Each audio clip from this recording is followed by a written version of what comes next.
Bismillahirrahmanirrahim. Assalamualaikum warahmatullahi wabarakatuh. Baiklah, kita lanjutkan materi kuliah hari ini tentang keseimbangan benda terapung.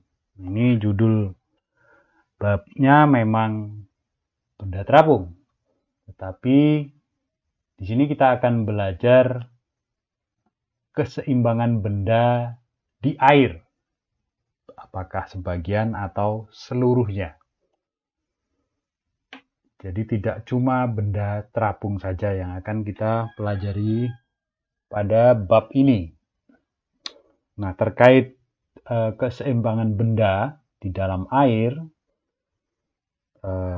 baik sebagian maupun seluruh benda tersebut, kita masih ingat dengan hukum Archimedes yang ada kaitan dengan persoalan ini. Hukum Archimedes menyatakan bahwa benda yang terapung atau terendam sebagian atau terendam seluruhnya di dalam zat cair akan mengalami gaya apung, yaitu gaya ke atas, sebesar berat volume zat cair yang dipindahkan oleh benda itu. Hukum Archimedes ini sudah kita kenal lama, semenjak kita masih SMP. Sebetulnya penjelasan atau alur logika mengapa hukum Archimedes ini berbunyi seperti ini sebetulnya sudah kita pelajari pada bab-bab sebelumnya pada kuliah hidrolika ini. Tapi baiklah, di sini kita akan tinjau lagi sekilas. Jadi penjelasan atau alur logikanya begini. Jadi misalkan ini muka air, kemudian di sini ada sebuah benda, elips ini bentuknya. Benda ini tentu akan mengalami tekanan hidrostatis di seluruh permukaan benda, dalam hal ini misalnya benda AGDE. Jadi seluruh permukaan benda ini akan bekerja tekanan hidrostatis yang besarnya tergantung pada jarak vertikal dari permukaan benda ini terhadap muka air. Nah, kita sudah pernah belajar bahwa tekanan hidrostatis itu berbanding linier, berbanding lurus dengan kedalaman, sehingga permukaan di seluruh titik-titik permukaan benda yang jarak terhadap muka air lebih kecil tentu mempunyai tekanan hidrostatis yang lebih kecil dibanding permukaan benda yang jaraknya terhadap muka air lebih besar. Jadi di sini tekanan hidrostatis katakanlah di bagian AED itu akan lebih kecil daripada tekanan hidrostatis pada bagian AGD.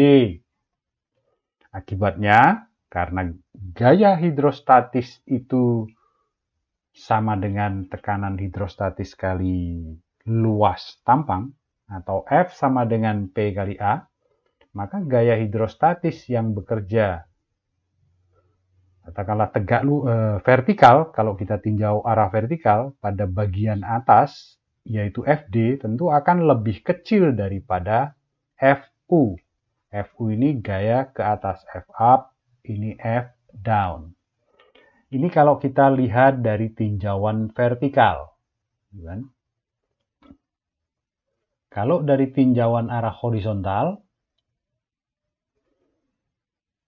katakan begini, pada bagian tampang sebelah kiri dan bagian tampang sebelah kanan, karena kedalamannya sama, ini diagram tekanan hidrostatis kiri dan kanan, ini sama besar, baik dari arah Fx sebelah kiri maupun dari sebelah kanan, sehingga dia dipres sama besar gaya hidrostatis pada arah horizontal. Resultantenya tentu saja gaya itu 0, sehingga membuat benda ini tidak bergerak ke kiri atau ke kanan. Tetapi bukan berarti tidak ada gayanya. Resultantenya memang 0, tetapi tentu beda. Ini seperti di press. Memang tidak bergerak kemana-mana, tidak ke kiri dan ke kanan karena sama besar gaya hidrostatis pada arah X. Nah, pada arah vertikal, berdasarkan kuliah-kuliah yang lalu, ini gaya hidrostatis yang ke bawah itu sama dengan berat volume zat cair di atas bidang lengkung AED, yaitu berat volume zat cair ABCDE. Beratnya ke bawah, karena gaya hidrostatisnya kan ke bawah. Sementara gaya hidrostatis pada arah vertikal itu besarnya sama dengan berat volume zat cair di atas bidang lengkung AGD, yaitu volume zat cair AGDCBA. Ini arahnya ke atas, sehingga netonya selisih antara FD dan FU, yaitu sebesar volume zat cair AEDG. Ini kita sudah belajar analisis matematisnya. Oleh karena itu, ini memberikan penjelasan mengapa hukum Archimedes berbunyi demikian, bahwa benda yang terapung atau terendam sebagian atau seluruhnya di dalam zat cair akan mengalami gaya apung, yaitu gaya neto tadi ya, selisih antara FD dan FU, sebesar berat volume zat cair yang dipindahkan oleh benda itu, yaitu volume zat cair yang dipindahkan oleh benda AEDG kalau dalam contoh ilustrasi ini. Lah tentu saja di sini belum ada faktor berat dari benda ini sendiri. Jadi itu tergantung pada berat jenisnya daripada berat benda ini. Sehingga kondisinya bila ditaruh di air, dia bisa terapung, artinya sebagian benda berada di atas muka air, atau bisa tenggelam, seluruhnya terendam berada di bawah muka air. Tentu saja, bila berat jenis benda ini lebih kecil dari berat jenis air, maka benda ini akan terapung. Sementara jika berat jenis benda ini lebih besar daripada berat jenis air, dia akan terus tenggelam ke bawah. Kalau sama, dia akan melayang di air, terendam seluruhnya. Jadi itu yang menyebabkan benda itu apakah dia akan tenggelam, terapung, itu ditentukan oleh berat jenis daripada benda itu.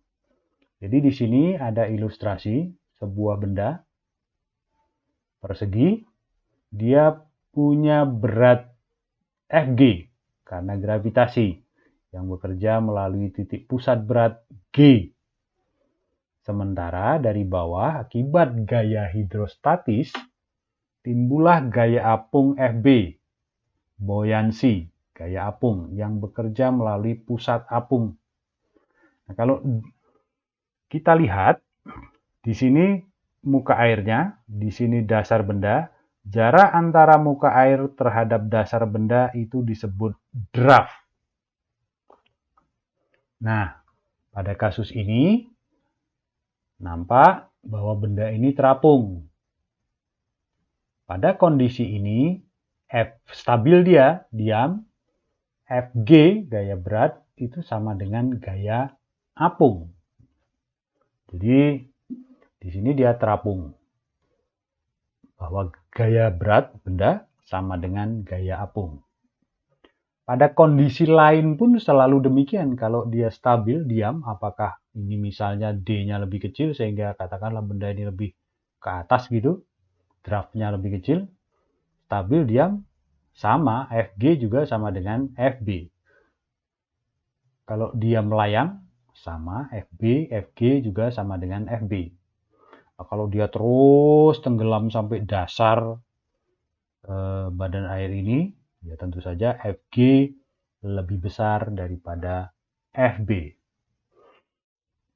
Jadi ini gambaran penjelasan mengenai logika mengapa hukum Archimedes itu berbunyi demikian.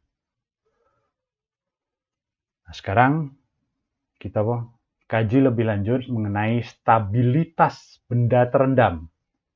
Kata-kata terendam di sini maksudnya adalah dia tidak terapung, jadi benda ini seluruhnya berada di bawah muka air. Katakanlah ada muka air begini. Ini adalah ilustrasi muka air. Kemudian ada sebuah benda seperti ini. Pada kondisi stabil diam.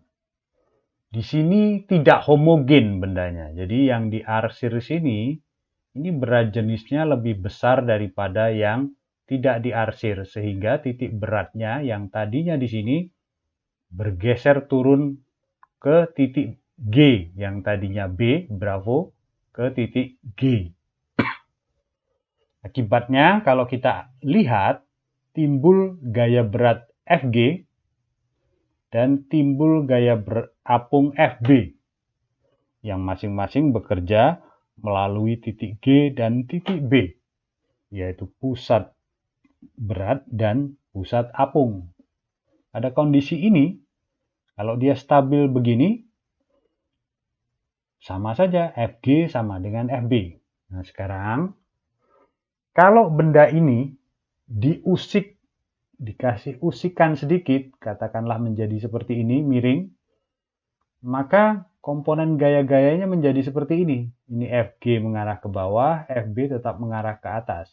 Yang timbul adalah momen koppel yang melawan arah usikan searah jarum jam, putaran jarum jam. Momen koppel ini melawan balik. Sehingga kalau dilepas gitu kan ya, ini akan kembali menjadi seperti yang di sebelah kiri posisinya. Keadaan ini disebut dengan keseimbangan stabil. Jadi kesimpulannya apa? Pada benda yang terendam akan berada pada posisi keseimbangan stabil jika pusat berat benda ini berada di bawah pusat apung. Pusat apungnya B, pusat beratnya G. Pada kondisi seperti ini, jika dia terendam, kalau dikasih usikan, dia akan kembali lagi menuju keseimbangan awalnya. Kondisi ini disebut dengan keseimbangan stabil. Pada kondisi yang lain, sama, ini bendanya tidak homogen, sehingga di sini titik pusat apungnya bekerja gaya apung dan di atasnya pusat beratnya bekerja gaya berat. Kalau kita lihat di sini, pada awalnya dia stabil seperti ini. Namun jika diberi usikan, katakan usikan ke kanan, timbul momen koppel akibat Fg dan Fb ini yang cenderung terus memutar benda ini searah jarum jam. Jadi akhirnya nanti kalau ini diteruskan akan mutar sendiri, biarpun diberi usikan kecil dia akan terus memutar. Kalau benda seperti ini dia akan kembali menjadi seperti yang kiri ini, yang diarsir jadi di bawah. Jadi pada kondisi seperti ini dia kalau diberi usikan, dia tidak akan kembali seperti posisi permulaan. Karena muncul momen koppel yang cenderung menambah putaran benda ini. Ini disebut kondisi keseimbangan tidak stabil. Jadi ini tidak stabil, rentan terhadap usikan yang mengubah posisi benda dari posisi awalnya. Kemudian berikutnya, jadi di sini kesimpulannya, benda akan berada pada posisi keseimbangan tidak stabil jika titik berat benda itu berada di atas titik pusat apung. Lalu kondisi yang lain. Ini misalnya bentuknya bulat seperti ini, atau silinder, terendam di muka air. Di sini pusat apung dan pusat beratnya berimpit. Pada kondisi ini, usikan bagaimanapun ya tidak akan mengubah keadaannya, dia akan selalu dalam posisi begini. Nah, ini disebut dalam posisi keseimbangan netral. Jadi, keseimbangan netral akan terjadi jika pusat apung berimpit dengan pusat berat benda. Berikutnya, kita belajar tentang stabilitas benda terapung. Jadi, kalau kita balik tadi, kembali ke slide yang ini, di sini nampak bahwa kuncinya adalah posisi antara titik G relatif terhadap B. Pada benda terendam, bila G di bawah B, akan muncul keseimbangan stabil. Jika G di atas B, maka keseimbangannya tidak stabil. Jika berimpit, maka dia akan setimbang netral. Ini kalau bendanya terendam. Nah, sekarang bagaimana kalau benda itu terapung? Nah, ini ada ilustrasi seperti ini. Ini muka air. Ini sebuah benda, tampak depan, potongannya. Ini posisi, bukan potongan, maksudnya tampak samping, tampak depan, boleh tampak depan. Ini posisi muka air di garis AE.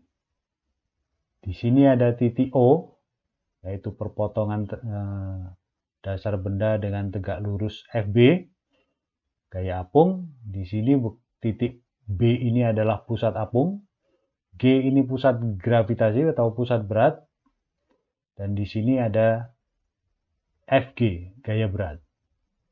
Nah, ini kalau diusik sedikit, menjadi miring seperti ini. Pusat A, gaya apung yang bekerja tadinya melalui titik B akan bergeser ke kanan menjadi diaksen. Jadi pusat apungnya bergeser, berubah. Nah, di sini ada titik M. Titik M ini perpotongan antara FB, garis kerja gaya apung, dengan sumbu vertikal. Sumbu vertikalnya ini yaitu OM. Katakanlah garis AE yang tadinya horizontal sekarang terputar karena usikan membentuk sudut alfa terhadap bidang horizontal. Nah, ini tampak depan. Kalau tampak atasnya begini. Ini kalau dilihat dari atas sini atau dilihat dari atas ini. Ini tampak atasnya. Nah, kalau kita lihat di sini diputar ke kanan, akibatnya sebelah kanan ini akan bertambah gaya apungnya, sementara di sebelah kiri akan berkurang gaya apungnya. Jadi, kita akan analisis mengenai kondisi ini secara matematis. Katakanlah di sini ada pias elemen dA. Ini tampak atasnya. Ini adalah dA yang berjarak X dari sumbu vertikal ini. Jadi kalau kita lihat, jadi ini AE, bidang ini adalah tampak atas dari benda ini, atau ini adalah bidang AE. Nah, berapa perubahan gaya apung? Perubahan gaya apung adalah dFB. perubahan gaya apung di sini, yaitu misalnya kita tinjau seluas DA atau DV. DA tentunya ini tinggi elemen, misalnya yang diarsir, dan ini luas elemen tanpa atasnya. Sehingga volume elemen ini adalah sama dengan DA dikali tinggi ini. Tinggi ini adalah sama dengan X tangen alfa. Sehingga DFB sama dengan X tangen alfa, yaitu tinggi ini, dikali DA dikali berat jenis air. X tangen alfa adalah tinggi elemen ini.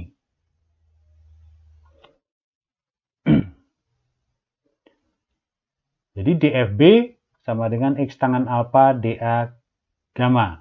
Akibatnya DM, yaitu perubahan momen yang terjadi, itu sama dengan X kali DFB. X kali DFB. X kali DFB, atau DFB kita substitusikan nilai yang di atas ini, persamaan yang di atas, kita peroleh DM sama dengan X kuadrat tangen alfa DA gamma. M itu sama dengan integral DM. Integral DM, karena gamma tangen alfa ini konstan, kita bisa keluarkan di luar. Jadi M sama dengan gamma tangen alfa integral X kuadrat DA untuk seluas bidang A ini. Nah ini kita sudah pernah kenal term seperti ini, bentuk seperti ini, integral X kuadrat DA. Ini adalah I0 atau momen statis luas bidang ini terhadap sumbu ini yang melalui pusat beratnya, pusat berat bidang maksudnya. Ini kita sudah pernah tahu pada kuliah-kuliah sebelumnya. Jadi ini mohon diperhatikan. Jadi I0 ini, kalau lihat analisa penurunannya seperti ilustrasi ini, maka I0 ini adalah I0 bidang AE, yang kalau dilihat dari atas bentuknya seperti ini. Momen statis bidang AE terhadap sumbu yang melalui pusat beratnya. Katakanlah di sini kita peroleh M sama dengan gamma tangen alfa I0. Gamma adalah berat jenis air. Dari sini kita dapat katakan persamaan 1. Sementara itu, momen itu juga sama dengan FB dikali jaraknya, yaitu BM sinus alfa, jaraknya terhadap garis lengan momen. M sama dengan FB kali BM sinus alfa. BM sinus alfa yaitu jarak ini. Jarak antara B aksen terhadap garis ini.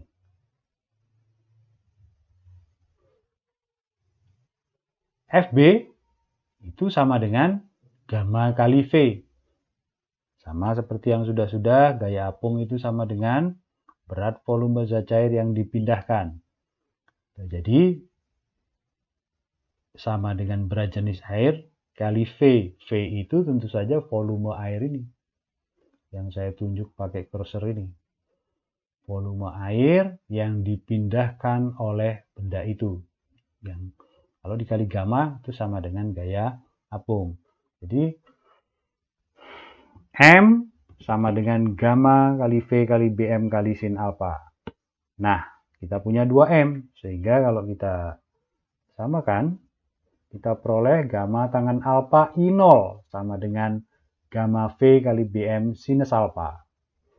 Nah, di sini, kalau misalnya usikan itu kecil, alfa sangat kecil, maka sinus alfa itu sama dengan tangen alfa. Atau sama mendekati dengan alfa itu sendiri. Karena kan sinus alfa sisi tegak dibagi sisi miring, tangen alfa sisi tegak dengan dibagi sisi alas. Kalau alfanya kecil, maka sisi miring akan hampir sama dengan sisi alas. Sehingga ya sinus alfa tangen alfa ya sama. Kita bisa coret.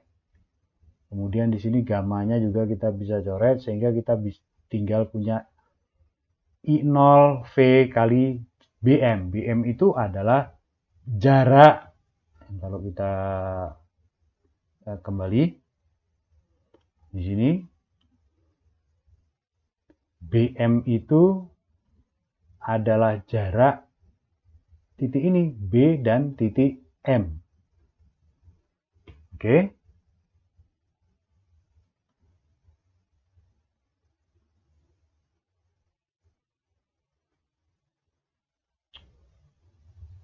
Atau kita bisa tuliskan BM sama dengan I0 per V. Lah, tinggi metasentrum yaitu adalah jarak antara G M. Jarak antara titik G ke titik M. Atau GM sama dengan jarak antara titik B ke titik M dikurang jarak antara titik B ke titik G. GM sama dengan BM kurangin BG. BM kita peroleh ini, sehingga persamaan ini menjadi GM sama dengan I0 per V minus BG. Ini panjang GM, jarak titik G ke titik M, itu disebut tinggi metasentrum. Tinggi metasentrum inilah yang menentukan stabilitas benda yang terapung. Apakah dia seimbang stabil atau seimbang tidak stabil. Jadi, bila GM positif, jarak GM itu positif, maka benda terapung akan berada dalam keseimbangan stabil. Bila GM negatif, maka benda terapung akan berada dalam keseimbangan tidak stabil. GM positif bila titik M di atas G. GM negatif bila titik M di bawah G. Jadi, kalau kita lihat lagi cermati gambarnya, di sini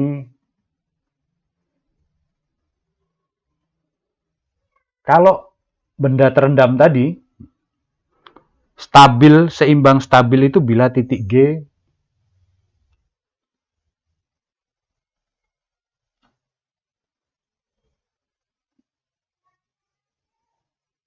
nih. Benda terendam bila titik G berada di bawah B. Stabil dia, seimbang stabil. Tapi kalau sebaliknya dia posisinya seimbang tidak stabil. Nah, untuk benda terapung ada parameter lain, yaitu parameter titik M. Yaitu perpontongan antara garis lurus garis kerja FB gaya apung dan sumbu vertikal ini. Vertikal OM ini. Jadi dikatakan GM itu positif bila M-nya di atas. GM negatif bila M-nya di bawah. Maksudnya di atas G dan atau di bawah G. Ini bisa masuk akal karena M ini adalah, coba misalnya seperti ini, M di atas.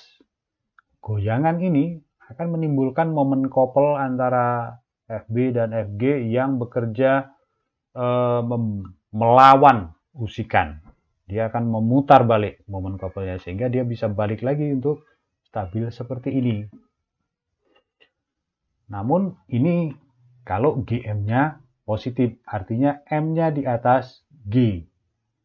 Kalau M-nya di bawah G, artinya GM-nya negatif, jarak GM atau tinggi metasentrumnya negatif, maka yang akan terjadi garis FB ini di sini sehingga akan timbul momen couple yang cenderung meneruskan usikan, arah usikan. Sehingga ini bisa kebalik gitu loh. Benda ini terapung bisa jadi terbalik. Jadi yang perlu diperhatikan bedanya di sini dengan benda terendam. Kalau benda terendam itu parameternya adalah posisi titik G dan B saja, yaitu posisi gravity, titik pusat gravity dan pusat apung. Pada benda terapung kita memerlukan parameter lain yaitu titik M. Nah, titik M ini menentukan tinggi metasentrum. Tinggi metasentrum menjadi faktor penentu apakah benda itu stabil, terapung stabil, atau terapung tidak stabil. Akan terapung stabil bila M di atas D, yaitu Gm positif, akan terapung tidak stabil jika M di bawah G. Jadi, misalnya tadi tinggi metasentrum, Gm sama dengan Bm minus Bg, Gm itu sama dengan Bm minus Bg. Kalau M-nya katakannya di bawah sini, maka Bm minus Bg. Jadi kalau ngitungnya ke bawah, ngukurnya ke bawah, itu negatif. Bm ke bawah, M-nya di bawah sini, jarak Bm itu negatif. Minus Bg. Positif, tapi karena minus jadi makin negatif. Jadi sekali lagi itu kesimpulannya bahwa